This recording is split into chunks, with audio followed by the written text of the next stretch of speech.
नमस्कार दोस्तों, आप पढ़ रहे हैं कक्षा 11वीं एनसीईआरटी इंग्लिश और आज हम पढ़ेंगे स्नैपशॉट्स बुक का पहला लेसन जिसका नाम है the summer of the beautiful white horse.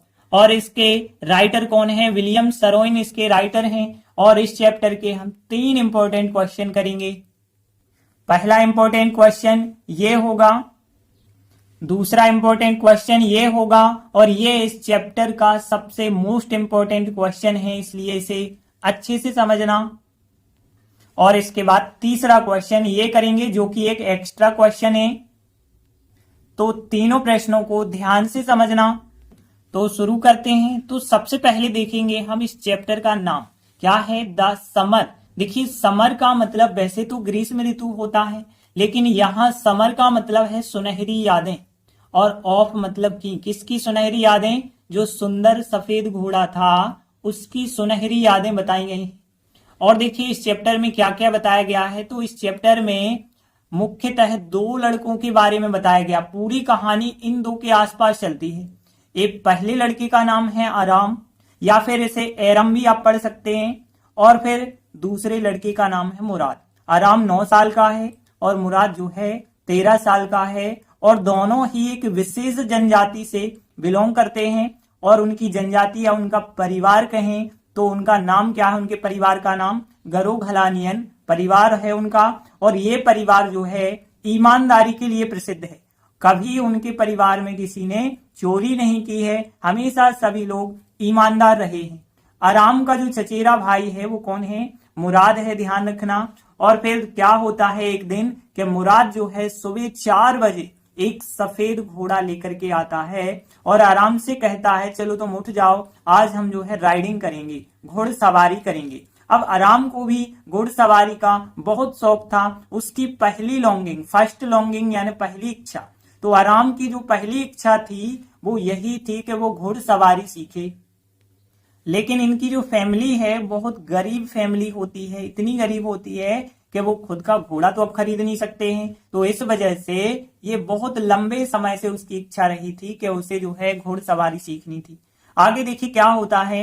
जो मुराद है जो 13 साल का है, इसे घोड़े की थोड़ी बहुत समझ थी, ये घोड़े को चलाना जानता था। तो यहाँ पे क्या होता है अब कि ये जो सफेद घोड़ा लेकर के आता है, अब किसी का ये सफेद घोड़ा है वो लेकर के आ गया। अब दोनों लोग जो है आराम और मुराद जो है घुड़सवारी करना सीखते हैं और कहीं पे रोज इस घोड़े को छिपा देते हैं। अब ये घोड़ा किसका है? जॉन बायरो का है।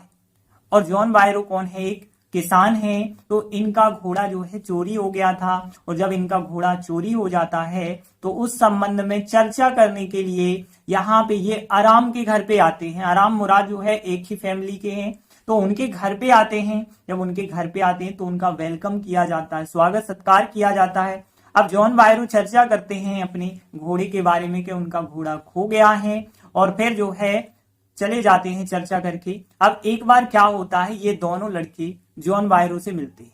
जॉन बायरो से ये मिलते हैं जब, तो घोड़ा उनके साथ होता है। जो घोड़ा इनका चोरी हुआ है जॉन बायरो का, वो घोड़ा उनके साथ होता है। और जॉन बायरो देखते हैं कि ये तो बिल्कुल वही घोड़ा है, लेकिन वो विश्वास नहीं करते हैं, वो आरोप नहीं लगाते हैं, क्योंकि वो किस परिवार से हैं? गरोघलानियन परिवार से हैं, जो ईमानदारी के लिए जानी जाती है। तो इस वजह से वो उनपे कोई आरोप नहीं लगाते हैं। वो यह कह देते हैं कि ये घोड़ा जो है मेरे घोड़े का जुड़वा है। लेकिन ये सब देखकर आराम और मुराद जो है अंदर से, अपने हृदय से, अंतरात्मा की आवाज जो है निकल के आती है और वो सोचते हैं कि अब हमें जॉन बायरो का घोड़ा वापस कर देना चाहिए। और फाइनली वे घोड़ा वापस कर देते हैं। तो इस प्रकार से इस चैप्टर में स्टोरी तो लंबी बताई गई है, लेकिन हमने शॉर्ट में बताई है। बाकी हम क्वेश्चन आंसर में देखते चलेंगे। तो देखिए पहला question, what was the name of the horse. Name का मतलब है नाम और ऑफ द हॉर्स मतलब घोड़े का। तो घोड़े का नाम क्या था? और फिर आगे है who had an understanding. Understanding यानी समझ, विथ द हॉर्स यानी घोड़े के साथ समझ या घोड़े की समझ कह सकते हैं। तो घोड़े की समझ किसके पास थी या किसे घोड़े की समझ थी? तो देखिए क्वेश्चन पूछा गया है घोड़े का नाम क्या था और घोड़े की समझ किसे थी। तो देखिए यहाँ पे इस चैप्टर में घोड़े का तो कोई नाम नहीं बताया गया, लेकिन क्या होता है जब जॉन बायरो उन दोनों लड़कों से मिलते हैं और दोनों लड़कों के साथ घोड़ा होता है, तो यहाँ पे वो पूछते हैं, उनसे बातचीत करते हैं, और जब वो बातचीत करते हैं तो जॉन बायरो पूछ लेते हैं तुम्हारे घोड़े का नाम क्या है। तो जो मुराद है जो 13 साल का है, वो अब उसे नाम तो पता नहीं है, लेकिन वो कुछ बना के नाम कह देता है, कह देता है माई हार्ट है इसका नाम, माई हार्ट यानी मेरा दिल। तो यहाँ पे इससे हमें ये पता चलता है कि घोड़े का नाम दिल होगा, हार्ट होगा। तो यहाँ पे ये बताया गया है कि घोड़े का नाम हार्ट था और घोड़े की समझ मुराद को थी। तो यहाँ पे आंसर देखिए, घोड़े का नाम हार्ट था, हार्ट यानी हृदय, दिल, और मुराद को घोड़े की समझ थी। तो देखिए बहुत सरल सा आंसर है, घोड़े का नाम हार्ट था। तो यहाँ पे घोड़े का नाम लिखेंगे, फिर हम वाज सहायक क्रिया लगा देंगे और फिर लिख देंगे हार्ट यानी हृदय यानी दिल। तो यहाँ घोड़े का नाम, इसके लिए क्या लिखेंगे, the name of the horse, फिर वाज सहायक क्रिया लगा के हार्ट यानी हृदय। फिर देखिए आगे, मुराद को घोड़े की समझ थी, तो आपको हु के स्थान पे क्या लिखना है, मुराद लिखना है। Murad had an understanding with the horse लिखना। तो बहुत सरल सा आंसर है जो कि आपसे बन जाना चाहिए। तो सबसे पहले हमने लिखा घोड़े का नाम the name of the horse, और फिर वाज हार्ट यानी दिल था, और फिर इसके बाद मुराद, और फिर उसके बाद लिखा हु की जगह मुराद लिखा, और बाकी क्वेश्चन की line had an understanding with the horse. तो ये पूरे क्वेश्चन की लाइन हमने लिख दी है। तो कैसे बनाया, the name of the horse was heart, और फिर मुराद लिखा, फिर had an understanding with the horse. तो देखिए आप इस प्रकार से हमारा आंसर बन जाएगा। ये बहुत सरल सा आंसर है, लेकिन ध्यान रखना क्योंकि ये भी इंपॉर्टेंट क्वेश्चन है। इसके बाद सेकंड क्वेश्चन देखेंगे, did the boys return the horse, क्या लड़कों ने घोड़ा वापस कर दिया, बिकॉज क्योंकि दे वर कॉन्साइंस स्ट्रीकेन। कॉन्साइंस स्ट्रीकेन का मतलब अंतरात्मा की आवाज, क्या उन्होंने जो है अंतरात्मा की आवाज के कारण जो है घोड़े को वापस किया, या फिर क्योंकि दे वर अफ्रेड, वे डर गए थे, इस वजह से उन्हें घोड़ा वापस किया है। तो देखिए क्वेश्चन क्या पूछा गया, क्या लड़कों ने घोड़ा वापस किया क्योंकि उनकी अंतरात्मा की आवाज थी, या फिर वे डर गए थे इस वजह से उन्हें घोड़ा वापस किया। अथवा में भी पूछा जाता है तो इस प्रकार से कि why did the boys return the horse, के लड़कों ने घोड़ा वापस क्यों कर दिया। तो देखिए चाहे ये क्वेश्चन पूछा जाए या फिर ये क्वेश्चन, आपको आंसर एक ही लिखना है, और ये इस चैप्टर का सबसे मोस्ट इंपोर्टेंट क्वेश्चन है, ध्यान रखना। तो यहाँ पे आप बताइए कि लड़कों ने घोड़ा वापस क्यों कर दिया था, क्योंकि उनकी अंतरात्मा की आवाज थी, वो यहाँ से हृदय परिवर्तित हो जाते हैं जब जॉन बायरो से मिलते हैं, इस वजह से जो है उन्हें घोड़ा वापस कर दिया। ऐसा नहीं था कि वो डर गए थे जॉन बायरो से, बिल्कुल भी नहीं डरे थे। आराम और मुराद बहुत ही मासूम थे, वे सोचते थे कि घोड़े को लेना और घुड़सवारी करना ये कोई चोरी थोड़ी है। जब वे जॉन बायरो से मिलते हैं और घोड़ा भी उनके साथ होता है, तो जॉन बायरो उनकी ईमानदारी के बारे में जानते हैं, उनके परिवार की, इसलिए वो लड़कों पे कोई आरोप नहीं लगाते। वो केवल इतना कहते हैं कि ये घोड़ा जो है बिल्कुल मेरे घोड़े की तरह जुड़वा घोड़ा है। ये सब जब बातचीत करते हैं तो दोनों बच्चे अंदर से प्रभावित हो जाते हैं, इसी वजह से वो घोड़ा वापस कर देते हैं। तो देखिए आंसर बताया गया, लड़कों ने घोड़ा वापस कर दिया क्योंकि उनकी अंतरात्मा की आवाज थी, वे डरे हुए नहीं थे। उनका जो परिवार था ईमानदारी के लिए जाना जाता था। लड़के जो दोनों थे, आराम और मुराद, दोनों बहुत मासूम थे। उन्हें लगता था, वे सोचते थे कि घोड़े को लेना और सवारी करना एक चोरी का प्रकार नहीं है। जब वे जॉन बायरो से मिलते हैं, घोड़ा उनके साथ होता है और जॉन बायरो उनकी ईमानदारी के बारे में जानते हैं, इसलिए वो लड़कों पे आरोप नहीं लगाते हैं। केवल इतना कहते हैं कि ये घोड़ा जो है मेरे घोड़े का जुड़वा है। ये सब जब बात वो करते हैं तो इन्हीं सब बातों ने लड़कों को प्रभावित कर दिया और इसी वजह से लड़कों ने घोड़ा वापस कर दिया। तो देखिए अब हम आंसर को ट्रांसलेट के माध्यम से बनाएंगे। तो सबसे पहले कौन कौन से कठिन वर्ड हैं वो हम देख लेते हैं। तो ध्यान देना, यहाँ पे सबसे पहले तो इनोसेंट होता है मासूम, जो कि आपको पता होगा। वेरी इनोसेंट मतलब बहुत मासूम। और फिर सवारी करना, राइडिंग, हमने आपको बताया राइडिंग यानी सवारी करना। और लेना, देखिए टेक होता है लेना, लेकिन यहाँ पे जब राइडिंग लिखा गया तो यहाँ टेकिंग लिखेंगे। टेकिंग यहाँ लेना होता है। सोचना आपको पता है थिंक होता है, थिंक का सेकंड फॉर्म थॉट होता है। फिर चोरी करना, देखिए यहाँ पे टेकिंग लेना, राइडिंग सवारी करना और स्टीलिंग चोरी करना। तो ध्यान रखना कि स्टीलिंग का मतलब होता है चोरी करना, तो स्टील जो होता है चुराना होता है, आईएनजी लगा के कह रहे हैं चोरी करना। और फिर काइंड यानी प्रकार होता है, ये भी आप ध्यान रखेंगे। तो काइंड का मतलब प्रकार, सवारी करना, राइडिंग पता हो गया, टेकिंग लेना, और वेरी इनोसेंट यानी बहुत मासूम। फिर आगे देखिए एक बार यानी होता है वंस, वंस का मतलब होता है एक बार। और फिर जॉन बायरो से मिले, देखिए किसी से मिलना जो होता है मीट होता है मिलना, और मीट का सेकेंड फॉर्म और थर्ड फॉर्म होता है मेट। ध्यान रखना, तो मेट का मतलब किसी से मिलना होता है, तो से मिलना के लिए मेट हो जाएगा। और फिर देखिए आगे, चूंकि जॉन बायरो उनकी ईमानदारी के बारे में जानते थे, चूंकि को सिंस कहा जाता है, और फिर ईमानदारी को ऑनेस्टी कहा जाता है, और अबाउट के बारे में, और नो होता है जानना। ध्यान रखना KNOW होता है नो, KNOW नो, नो का सेकंड फॉर्म न्यू होता है, ई आ जाता है, ध्यान रखना। और थर्ड फॉर्म नो का एन और नॉन होता है, ध्यान रखना। फिर इसके बाद देखिए यहाँ पे आरोप नहीं लगाया, आरोप लगाना को एक्यूज कहते हैं, ध्यान रखना। ACCUS एक्यूज यानी होता है आरोप लगाना। और फिर आगे और देखेंगे, उन्होंने केवल कहा फिर भी घोड़ा मेरे घोड़े का जुड़वा है, जुड़वा को ट्वेन कहा जाता है, ध्यान रखना। ट्वेन का मतलब होता है जुड़वा, और फिर भी के लिए YET एट होता है फिर भी। तो देखिए बस इतने ही वर्ड हैं, एक आध वर्ड और हो तो देखिए प्रभावित करना। देखिए यहाँ पे प्रभावित करना को देखिए स्ट्राइक कहा जाता है, प्रभावित करना। तो स्ट्राइक ध्यान रखेंगे आप, STRIKE स्ट्राइक होता है, इसका सेकेंड फॉर्म स्ट्रक होता है, ध्यान रखना। तो स्ट्राइक का हमें सेकेंड फॉर्म लगाना पड़ेगा, तो स्ट्रक। तो देखिए हमने कितने वर्ड यहाँ पे देखे हैं। एक तो स्टीलिंग चोरी करना के लिए हमने देखा, राइडिंग सवारी करना, टेकिंग लेना, थिंक का second form thought, very innocent बहुत मासूम, और मीट का सेकंड फॉर्म मेट ईमानदारी, ऑनेस्टी, अबाउट के बारे में, नो जानना का सेकंड फॉर्म न्यू, और फिर एक्यूज करना यानी कि आरोप लगाना, तो एक्यूज हो गया। ट्वेन यानी जुड़वा होता है, और एट यानी फिर भी होता है, और फिर स्ट्राइक का सेकंड फॉर्म स्ट्रक यानी कि प्रभावित करना।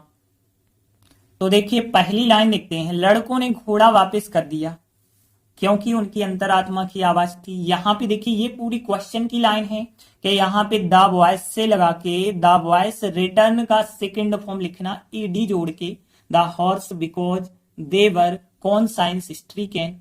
तो यहां से यहां तक हमने लिख दिया, आवाज थी तक लिख दिया। लड़कों ने घोड़ा वापस कर दिया यानी द बॉय, रिटर्न में ईडी, फिर the horse because they were कौन साइंस हिस्ट्री कैन। फिर देखिए वे डरे हुए नहीं थे, तो यहाँ पे ये लिखा है दे वर अफ्रेड, यहाँ पे नॉट जोड़ के, तो दे वर नॉट अफ्रेड। इतना अलग कर देंगे, और बिकॉज इतना अलग कर देना है आपको, और यहाँ नॉट लगा के लिखना। तो पहली लाइन क्या बन गई, द वॉइस और रिटर्न का सेकंड फॉर्म ईडी, फिर the horse because they were कौन साइंस हिस्ट्री कैन, और बिकॉज को अलग कर दिया, दे वर नॉट अफ्रेड। तो ये पहली लाइन क्वेश्चन से आपको बनानी पड़ेगी। फिर आगे देखिए, उनका परिवार, उनका यानी कि यहाँ पे आराम और मुराद दोनों की बात हो रही है, हम कहेंगे दियर फैमिली, उनका परिवार। और फिर ऑनेस्टी यानी ईमानदारी होती है, ऑनेस्टी फॉर यानी के लिए, और जाना जाता है। देखिए यहाँ पे नो होता है जानना, नो का सेकंड फॉर्म न्यू होता है, और थर्ड फॉर्म नॉन होता है। उनका परिवार ईमानदारी के लिए जाना जाता था, पास्ट सिंपल है, लेकिन पेसिव वॉइस में होगा सेंटेंस, तो वाज लगा के थर्ड फॉर्म लिखना पड़ेगा। तो दियर फैमिली वाज नॉन, उनकी फैमिली जानी जाती थी, फॉर ऑनेस्टी ईमानदारी के लिए जानी जाती थी। दियर फैमिली वाज नो का third form non, for honesty ईमानदारी के लिए। आगे देखिए, लड़के बहुत मासूम थे, द बॉयज जो लड़के हैं ये लिखा द बॉयज, और फिर बहुत मासूम थे, वाज वर में से वर सहायक क्रिया लगाएंगे, तो द बॉयज वर, और फिर वेरी इनोसेंट यानी बहुत मासूम थे। फिर आगे देखिए, वे सोचते थे यानी पास्ट सिंपल है, दे थिंक का सेकंड फॉर्म थॉट, वे सोचते थे यानी दे थॉट। फिर घोड़े को लेना यानी टेकिंग द हॉर्स, देखिए टेकिंग यानी लेना, और क्या लेना, द हॉर्स घोड़े को लेना, तो टेकिंग द हॉर्स घोड़े को लेना, एंड राइडिंग और सवारी करना, तो यहाँ पे दे थॉट वे सोचते थे कि टेकिंग द हॉर्स घोड़े को लेना एंड राइडिंग और सवारी करना यह चोरी का एक प्रकार नहीं है। यह मतलब इट लिखेंगे और फिर चोरी का प्रकार नहीं है तो इज सहायक क्रिया लगा के, तो it is not a kind एक प्रकार, अ काइंड यानी एक प्रकार ऑफ स्टीलिंग यानी चोरी करने का। तो यहाँ पे it is not a kind of stealing हो जाएगा। फिर आगे देखिए, एक बार वे जॉन बायरू से मिले, वंस यानी एक बार होता है और दे का मतलब है वे का मतलब यहाँ पे दोनों लड़कों की बात हो रही है, तो वंस दे एक बार वे, और मीट का सेकंड फॉर्म मेट मिले, और किससे मिले हैं, जॉन बायरू से मिले। तो किसी से मिलना होता है मीट का सेकंड फॉर्म मेट, तो वंस दे एक बार वे मेट मिले, जॉन बायरू से मिले जब घोड़ा उनके साथ था, वैन यानी जब, और फिर द हॉर्स जो घोड़ा था वो वाज सहायक क्रिया लगा के उनके साथ था, यानी विथ होता है के साथ, और उनको कहेंगे देम का मतलब है यहाँ पे दोनों लड़कों की बात हो रही है, तो when the horse was with them यानी उनके साथ। तो यहाँ पे वंस एक बार दे मेट मिले, जॉन बायरू से मिले, when the horse was with them जब घोड़ा उनके साथ था। फिर आगे देखिए, चूंकि जॉन बायरो उनकी ईमानदारी के बारे में जानते थे, सिंस यानी चूंकि, सिंस जॉन बायरो चूंकि जॉन बायरो, और जानते थे। देखिए यहाँ पे पास्ट सिंपल है, लेकिन यहाँ पे ध्यान रखना सेकंड फॉर्म आएगा, ये एक्टिव वॉइस है, ये पैसिव वॉइस था। तो जॉन बायरो नो का सेकंड फॉर्म न्यू जानते थे अबाउट के बारे में, और फिर दियर ऑनेस्टी उनकी ईमानदारी के बारे में जानते थे। तो since John बायरो new second form, फिर अबाउट के बारे में, दियर ऑनेस्टी उनकी ईमानदारी के बारे में जानते थे, इसलिए उन्होंने लड़कों पर आरोप नहीं लगाया। उन्होंने का मतलब है यहाँ पे जॉन बायरो की बात कर रहे हैं, तो उन्होंने को हम ही लिखेंगे, तो सो यानी होता इसलिए, ही मतलब उन्होंने, और फिर देखिए यहाँ पे आरोप नहीं लगाया, पास्ट सिंपल का नेगेटिव बनाएंगे, तो डिड सहायक क्रिया, फिर नॉट फर्स्ट फॉर्म, नॉट एक्यूज हो जाएगा, नॉट एक्यूज आरोप नहीं लगाया, और किसी पर आरोप लगाना होता है एक्यूज, ध्यान रखना, पर के लिए आपको कोई अलग से वर्ड नहीं लिखना। फिर द बॉयज यानी लड़कों की बात हो रही है, तो सो ही डिड नॉट एक्यूज आरोप नहीं लगाया, द बॉयज यानी लड़कों पर आरोप नहीं लगाया। तो सिंस जॉन बायरो न्यू जानते थे अबाउट के बारे में, दियर ऑनेस्टी उनकी ईमानदारी के बारे में, सो ही इसलिए उन्होंने डिड नॉट एक्यूज आरोप नहीं लगाया, द बॉयज लड़कों पे आरोप नहीं लगाया। उन्होंने केवल कहा, उन्होंने का मतलब जॉन बायरो की बात कर रहे हैं, तो ही उन्होंने ओनली केवल, और कहा से होता है कहना, से का सेकंड फॉर्म सेड, तो यहाँ पे हम कहेंगे ही ओनली सेड उन्होंने केवल कहा। अब इन्वर्टेड कॉमा के अंदर क्या लिखा है कि फिर भी यानी एट, YET एट हमने बताया था, घोड़ा मेरे घोड़े का जुड़वा है, ऐसा उन्होंने कहा था। तो देखिए द हॉर्स जो घोड़ा है मेरे घोड़े का जुड़वा है, तो है का मतलब इज सहायक क्रिया, द हॉर्स जो घोड़ा है, द हॉर्स इज, और फिर वो क्या है, ट्विन है, द ट्विन यानी जुड़वा है, और फिर ऑफ माई हॉर्स मेरे घोड़े का जुड़वा है। तो कैसे बनाया, ही मतलब उन्होंने ओनली सेड केवल कहा, एट फिर भी, द हॉर्स जो घोड़ा है, इज द ट्विन जुड़वा है, ऑफ माई हॉर्स मेरे घोड़े का। और इसी चीज ने, इसी बात ने, यानी कह सकते हैं दिस यानी इसी ने लड़कों को प्रभावित कर दिया, तो दिस इसी ने लड़कों को प्रभावित करना का सेकंड फॉर्म हमने स्ट्राइक का स्ट्रक बताया, तो दिस स्ट्रक द बॉयज, इसी ने लड़कों को प्रभावित कर दिया। दिस यानी इसी ने, स्ट्राइक का सेकंड फॉर्म स्ट्रक, और फिर द बॉयज, सो इसलिए लड़कों ने घोड़ा वापस कर दिया। ये हम क्वेश्चन की लाइन लिख देंगे सो लगा के। यहाँ पे देखिए द बॉयज रिटर्न का सेकंड फॉर्म रिटर्न में ईडी, फिर द हॉर्स, तो ये लाइन आपको क्वेश्चन से लिखनी पड़ेगी। एक बार हम पूरा आंसर रिपीट कर लेते हैं। देखिए पहली लाइन जो हमने बताई है पूरी क्वेश्चन से आपको लिखनी है। कैसे लिखी गई है, यहाँ पे देखिए कि द बॉयज रिटर्न का सेकंड फॉर्म, यहां से आपको यहां तक लिखना है, फिर और बिकॉज अलग करके दे वर नॉट अफ्रेड लिखना है। तो the boys return the horse because they were, कौन साइंस हिस्ट्री कैन, और फिर इतना अलग करके दे वर नॉट अफ्रेड लिखा। फिर देखिए लिखा दियर फैमिली वाज नॉन जाना जाता था, थर्ड फॉर्म नॉन जाना जाता था फॉर ऑनेस्टी ईमानदारी के लिए, द बॉयज लड़के वर वेरी इनोसेंट बहुत मासूम थे, दे थॉट वे सोचते थे, टेकिंग द हॉर्स घोड़े को लेना, एंड राइडिंग और सवारी करना, it is not a kind of stealing चोरी करने का ये प्रकार नहीं है। वंस एक बार दे मेट वो मिलते हैं, जॉन बायरो से मिलते हैं, व्हेन द हॉर्स जब घोड़ा, वाज विथ देम उनके साथ होता है, सिंस जॉन बायरो चूंकि जॉन बायरो जो है न्यू जानते थे अबाउट के बारे में, दियर ऑनेस्टी उनकी ईमानदारी के बारे में जानते थे, सो ही डिड नॉट एक्यूज इसलिए उन्होंने आरोप नहीं लगाया, द बॉयज लड़कों पे आरोप नहीं लगाया, ही उन्होंने ओनली सेड केवल कहा, एट फिर भी, the horse is the twin of my horse यह घोड़ा मेरे घोड़े का जुड़वा है, और फिर आगे दिस इसी बात ने या फिर इसी ने स्ट्रक कर दिया द बॉयज लड़कों को, फिर सो लगा के क्वेश्चन की लाइन, द बॉयज रिटर्न का सेकंड फॉर्म, फिर द हॉर्स। तो देखिए इस प्रकार से हमारा आंसर बन गया। अब देखिए ये आंसर आपको 2-3 बार रिपीट करना पड़ेगा क्योंकि ये बहुत इंपॉर्टेंट क्वेश्चन है, इसको आप छोड़ नहीं सकते हैं, अच्छे से कंप्लीट कर लेना। अगला तीसरा क्वेश्चन है, who was John Byrow, John Byrow कौन थे, व्हाई डज ही विजिट वह क्यों विजिट करते हैं, द ऑथर्स हाउस यानी लेखक के घर वह क्यों विजिट करते हैं यानी आते हैं, तो वह लेखक के घर क्यों आते हैं। तो देखिए क्वेश्चन पूछा गया जॉन बायरो कौन थे, वह लेखक के घर क्यों आते हैं। तो देखिए हमने आपको बताया था जॉन बायरो एक किसान थे, वह जब लेखक के घर आए तो उनका स्वागत सत्कार किया गया। वो क्यों आते हैं, क्योंकि कारण क्या है, उनका घोड़ा खो गया था और वो इसी संबंध में चर्चा करने के लिए लेखक के घर आते हैं। लेखक का मतलब है यहाँ पे लेखक भले ही हमने जो बताया विलियम सराइन है, उनका नाम हो सकता है बचपन का नाम जो है आराम हो, वो अपने ही बारे में कहानी लिख रहे हो, ऐसा ही होगा, इसी वजह से बताया गया लेखक के घर। तो देखिए अब आंसर यहाँ पे क्या बताया है, जॉन बायरो एक किसान थे, उनका लेखक के घर में स्वागत किया, वह अपने खोए हुए घोड़े के बारे में चर्चा करने के लिए लेखक के घर आते।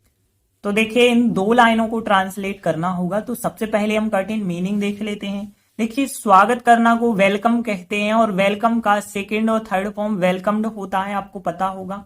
और डिस्कस यानी चर्चा करना, डिस्कस यानी चर्चा करना, अबाउट यानी के बारे में, और खोए हुए, देखिए खोए हुए का मतलब है मिसिंग, मिसिंग यानी कि खोया हुआ, और हॉर्स यानी घोड़ा। देखिए बाकी सभी वर्ड, फार्मर आपको पता है किसान को कहते हैं, बाकी सभी वर्ड आपको पता है। डिस्कस भी आपको पहले से पता था, चर्चा करना होता है, वेलकम स्वागत करना, और मिसिंग यानी खोया हुआ। तो देखिए फिर पहली लाइन क्या है, जॉन बायरो एक किसान थे, यानी जॉन बायरो सब्जेक्ट हो जाएगा, फिर वाज सहायक क्रिया लगा के आ फार्मर एक किसान थे, तो John Byro was a farmer एक किसान थे। फिर उनका लेखक के घर में स्वागत किया गया, देखिए ये वाक्य है पैसिव वॉइस, उनका यानी कि यहाँ जॉन बायरो की बात हो रही है तो उनको तो हम ही लिखेंगे, फिर तो ही वाज वेलकम्ड उनका स्वागत किया गया, मतलब जॉन बायरो का स्वागत किया गया। ये पैसिव वॉइस में क्यों है, क्योंकि उनका स्वागत किसी और ने किया है। जब भी आप ये बताएं कि जो यहाँ पे शुरुआत में लिखा गया है वो कार्य नहीं कर रहा, उनका स्वागत किया गया, यानी जॉन बायरो का, जॉन बायरो ने तो नहीं किया स्वागत, तो यहाँ पे स्वागत किसी और के द्वारा किया गया, मतलब पैसिव वॉइस। तो यहाँ पे हम कहेंगे ही वाज वेलकम्ड उनका स्वागत किया गया, इन यानी में लेखक के घर को क्या लिखा है, द ऑथर्स हाउस लिख देते हैं। फिर आगे देखिए वह यानी ही यानी वह, और फिर आते हैं, देखिए आना को कम कहते हैं, लेकिन यहाँ जब विजिट लिखा गया तो यही का यही वर्ड हम फिर लिख देते हैं, तो ही विजिट्स वह आते हैं, लेखक के घर आते हैं, द ऑथर्स हाउस यानी लेखक के घर आते हैं, तो ये पूरा हो गया। फिर ही विजिट्स एस लगा के द ऑथर्स हाउस, और फिर किस बात के लिए, चर्चा करने के लिए। देखिए एक क्रिया लिख चुकी है विजिट, दूसरी क्रिया हम लिखेंगे ना तो टू लगा के, टू डिस्कस, वो डिस्कस करने के लिए आते हैं, टू डिस्कस यानी डिस्कस करने के लिए आते हैं, चर्चा करने के लिए अबाउट के बारे में, और हिज यानी अपने मिसिंग हॉर्स यानी खोए हुए घोड़े के बारे में। तो यहाँ पे ही यानी वह, तो ही विजिट्स द ऑथर्स हाउस, और फिर टू डिस्कस चर्चा करने के लिए अबाउट के बारे में, हिज अपने, और मिसिंग यानी खोए हुए, और हॉर्स यानी घोड़े की बात हो रही है। तो एक बार आंसर हम रिपीट कर लेते हैं, जॉन वायरो वाज आ फार्मर, एक किसान थे, और ही वाज वेलकम्ड, उनका स्वागत किया गया, इन यानी में, और फिर लेखक के घर में यानी द ऑथर्स हाउस। और फिर देखिए आगे कि ही विजिट्स द ऑथर हाउस, ये लिखा हमने। और टू डिस्कस, चर्चा करने के लिए, अबाउट के बारे में, हिज मिसिंग हॉर्स। तो देखिए इस प्रकार से हमारा आंसर बन जाएगा। और ये आंसर तो बहुत सरल सा आंसर है, ध्यान रखना ये हमने एक्स्ट्रा क्वेश्चन करवाया, लेकिन इसे भी आप करेंगे क्योंकि पता थोड़ी है कौन सा क्वेश्चन पूछ ली, ये क्वेश्चन भी तो पूछा जा सकता है। इसी वजह से हमें कुछ प्रश्न एक्स्ट्रा में करने पड़ते हैं। तो आज हमने 3 इंपॉर्टेंट क्वेश्चन किए, बाकी बचे क्वेश्चन हम आगे के वीडियो में करेंगे। तब तक के लिए धन्यवाद।